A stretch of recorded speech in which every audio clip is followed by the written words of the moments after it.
Hello everyone, welcome to my new blog. তো আজকে ছিল রাখি। তো আমি সব কাজের মধ্যে না আমার টোটালি মাথা থেকে বেরিয়ে গেছিলো যে রাখি আজকেই। তারপরে সকালবেলা উঠে ঘরের টুকটাক কাজ সেরে মাকে খাওয়া দাওয়া করিয়ে দিয়ে তারপরে পুটুসকে নিয়ে বেরিয়েছিলাম বাজারের দিকে গেলাম। তো আজকে একটু ভিড়ভাড়, আর বাইরে গেলে বোঝাই যাচ্ছে যে এটা রাখির মরশুম চলছেই। এই দেখো সামনে এগিয়ে আছি, ঠিক ডান দিকে দেখতে পাচ্ছি যে ওখানে রাখি পড়াচ্ছে, সরি ডান দিক না বাঁ দিকে। তো ওকে দেখে ডাকলো, ডেকে ওই দেখো ওকে রাখি পরিয়ে দিচ্ছিল, আর ওকে নিয়ে বেরিয়েছিলাম। তো সবাই বেশ ডেকে ডেকে রাখি পরিয়ে দিচ্ছে, আর ও বেশ মজা পেয়েছে যে আজকে রাখির দিনে রাখি পরতে পারছে। তো ওকে রাখি পরানোর সাথে সাথে বললো যে আমাকেও পরিয়ে দেবে। এই দেখো আমাকেও তারপরে রাখি পরিয়ে দিয়েছে, আমার তো বেশ ভালোই লেগেছে। তো তারপরে ওখান থেকে দিয়েছিল লাড্ডু, তো মিষ্টিটা আমি খেয়ে নিয়েছিলাম আর ওকেও দিয়েছিল। ও বসে বসে মিষ্টিটা খাচ্ছিল। মিষ্টি খাওয়ার পর ওই যে আবার রাখিটা দেখাচ্ছে। তারপরে আমরা এগিয়ে যাচ্ছিলাম রাখি কিনবো বলে। তো এই দোকানটায় রাখি খুব একটা পছন্দ হলো না।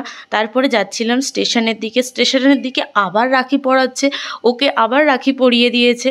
তো ওকে সেই স্টেজের পরেই তুলে দিয়েছে, বলছে স্টেজের পরে তুলে রাখি পরাও, হাসিটা দেখো। আরেকজনও ফটো তুলছিল, তাই এরকম করে হাসছে। তারপরে ওর সাথে এই আমাদের পাড়াতে এই দিদিরা আসে সার্ভে করতে, তো চেনে, তাই জন্য ওকে এত সবাই ভালোবাসছে পুটুসকে। তো ওকে আবার ওখানে রাখি পরিয়ে দিয়েছে, রাখি পরিয়ে ওকে না মিষ্টি ধরিয়ে দিয়েছে হাতে। তো ও বলে আমি আর মিষ্টি খাবো না, অলরেডি ভাত খেয়ে বেরিয়েছে, তারপর আবার মিষ্টি খেয়েছে। ওই জন্য ওকে আমিও বলছিলাম যে আর মিষ্টি না দিতে, আমি তো মিষ্টি খাবো না। তারপর আমাকেও দিদিটা রাখি পরিয়ে দিয়েছে। যাই হোক, বাইরে বেরিয়ে আমিও একটু রাখি পরতে পারলাম। তারপরে গেলাম রাখি কিনতে। তো কোনো দোকানের রাখি ঠিকমতো পছন্দ হচ্ছিল না। তারপরে ভাবলাম কি করা যায়। আর এর মধ্যে ওর আবদার হচ্ছে ছোটা ভীম, মোটু পাতলু, এই ধরনের কার্টুন ক্যারেক্টারগুলো কিনে দিতে হবে। কারণ ওর দাদাকেও না আমি এইগুলোই কিনে দিতাম ছোটোবেলায়।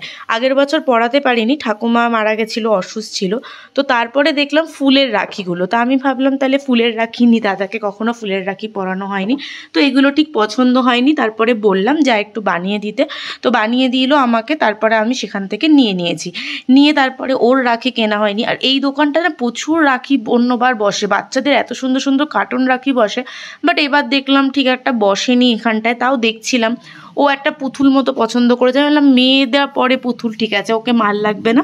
তো তারপরে আমি বললাম চল। তো তখন আমাকে কি বলে কি, ছোটা ভীম যখন পাচ্ছ না একটু মোটু পাতলু কিনে দাও। তো তারপরে এই দোকানটাতে এসে যাই হোক পছন্দ করার পরে কিছু হলেও আমি পছন্দ করতে পেরেছি দোকানটাতে, এবং আমি এখান থেকে আরও রাখি নিয়েছি, এখান থেকে ভালো লেগেছে।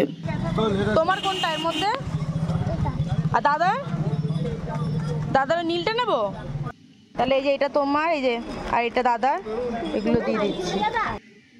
তারপরে এই দোকানে এসে আমি বাচ্চাদের এই রাখিগুলো পেয়েছিলাম।